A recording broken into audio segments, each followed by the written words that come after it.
नमस्कार दोस्तों, स्वागत है आपका मेरे YouTube चैनल पर। आज की हमारी कहानी है अपना स्थान स्वयं बनाएं। आज की इस कहानी को शुरू करें इससे पहले यदि आप चैनल पर नए हैं तो प्लीज़ चैनल को लाइक, शेयर और सब्सक्राइब करना ना भूलें। तो चलिए शुरू करते हैं आज की कहानी, अपना स्थान स्वयं बनाएं। बहुत समय पहले की बात है। एक बादशाह ने अपने मंत्री से कहा, मुझे एक निजी सहायक की जरूरत है।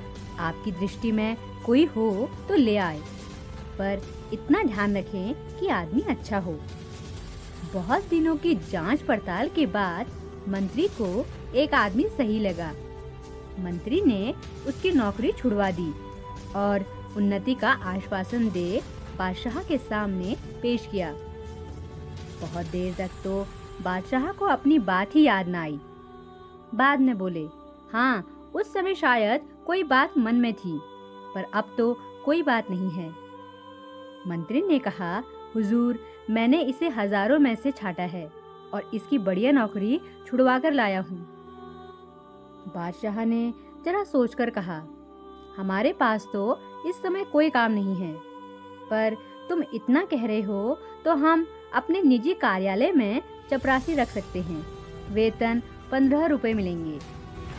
यह सुनकर मंत्री को बहुत बुरा लगा, पर उस युवक ने कहा, मेरे लिए सबसे बड़ा वेतन यह है कि मुझे अपने बादशाह की सेवा करने का मौका मिलेगा। और वह तैयार हो गया। मंत्री जब उसे कार्यालय में छोड़ने गया तो वहाँ चारों तरफ धूल ही धूल थी, क्योंकि बादशाह वहाँ कभी न जाते थे और न कोई काम करते थे। मंत्री दुखी हुआ, पर युवक खुश था। उसने अच्छा स्थान दिलाने के लिए मंत्री के प्रति कृतज्ञता भी प्रकट की। युवक ने लगातार कई दिनों तक उस कार्यालय की साफ सफाई करके उसे शाही कार्यालय का रूप दे दिया। उस कार्यालय में एक छोटी सी कोठरी थी। युवक ने उसकी जांच पड़ताल की तो पता चला कि पिछले कई सालों में बादशाह के पास बहुत से निजी पत्र आए थे। उनके लिफाफों का ढेर भी उस कोठरी में पड़ा था। उनमें से बहुत से लिफाफों पर सोने की पच्चीकारी थी और रत्न जड़े थे। ये वे लिफाफे थे जो विवाह आदि के शुभ अवसरों पर दूसरे बादशाहों और अमीर उमराओं के यहाँ से आए थे। युवक ने कारीगर लगाकर सब कीमती सामान लिफाफों से उतरवा लिया और बाजार में बेच दिया। बिक्री से आई रकम में से कुछ रुपए तो उसने बढ़िया फर्नीचर और चित्र आदि लगाने में खर्च किए और बाकी सरकारी खजाने में जमा कर दिए। जहाँ से वह सामान बिका उसकी भी रसीद ली और जहाँ से यह सामान खरीदा गया उसकी भी। अब वह स्थान सचमुच शाही हो गया। चुगलखोरों ने बादशाह से उसकी शिकायत कर दी कि वह रुपया लुटा रहा है। एक दिन बादशाह गुस्से में भरे वहां आए तो देखकर दंग रह गए। फिर भी उन्होंने तेज आवाज में पूछा, तुमने यह सजावट किसके रुपयों से की है? यहीं के रुपयों से हुजूर, कहकर उसने रद्दी लिफाफों की कहानी सुनाई और खजांची से गवाही दिलाई कि सामान खरीदने के बाद बचा हुआ रुपया खजाने में जमा किया गया है। बादशाह बहुत खुश हुए और उन्होंने उस युवक को अपने राज्य का वित्त मंत्री बना दिया। दूसरे मंत्री इससे परेशान हुए, क्योंकि ना वह बेईमानी करता था ना करने देता था।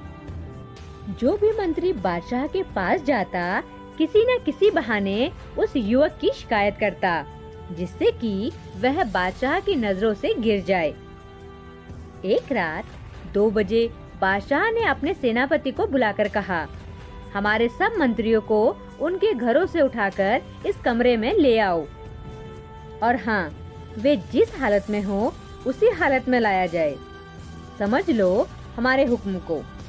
अगर कोई पलंग पर सो रहा हो तो उसे पलंग सहित ज्यों का त्यों लाया जाए और कोई कालीन पर बैठा चौपड़ खेल रहा हो तो उसे कालीन समेत लाया जाए। कोई 1 घंटे में सब बादशाह के बड़े कमरे में आ गए। 8 में से 7 मंत्री नशे में थे उनमें से कुछ जुआ खेल रहे थे। वित्त मंत्री जी एक चौकी पर बैठे दिए की रोशनी में कोई कागज देख रहे थे। सब मंत्री बहुत लज्जित हुए। बादशाह ने वित्त मंत्री से पूछा, जनाब, रात के 2 बजे किस कागज में उलझे हुए थे?